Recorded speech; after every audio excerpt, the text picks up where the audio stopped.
Pemirsa, Sriwijaya FC hanya mampu menghasilkan 1 poin usai bermain 1-1 dalam laga kedua Liga 2 Indonesia.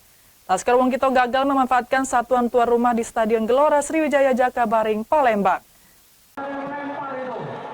Tim yang berdiri sejak 23 Oktober 2004 kebobolan lebih dulu via gol cepat striker asing PSKC Mateus Vieira da Silva menit ketiga.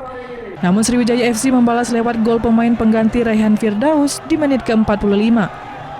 Pelatih Sriwijaya FC Jafra Sastra mengatakan permainan anak asuhnya meningkat dibandingkan laga perdana saat kalah dengan Dejan FC.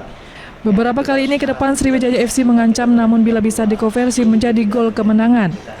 Permainan anak asuhnya akan dievaluasi jelang laga home berikutnya menjadi Persikota. Ia berharap dukungan terus mengalir dari masyarakat Sumsel sehingga berhasil mempersembahkan 3 poin perdana. Kita sudah mulai 90 menit ya.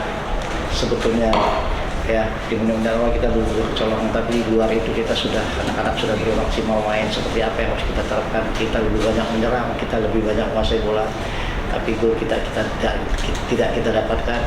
Ya bagaimanapun tentu ini hasil yang tidak kami inginkan, teman-teman penonton, masyarakat juga, tapi Allah memutuskan rezeki kita masing-masing.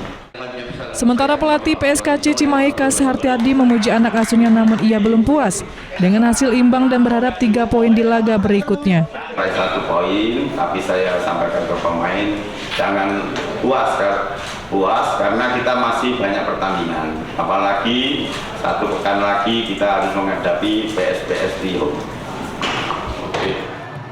Dengan hasil ini Sriwijaya FC masih berada di posisi ke-7 dari 9 peserta grup A. Sriwijaya FC baru menghasilkan 1 poin. Dari Palembang, Bambang Irawan, iNews melaporkan.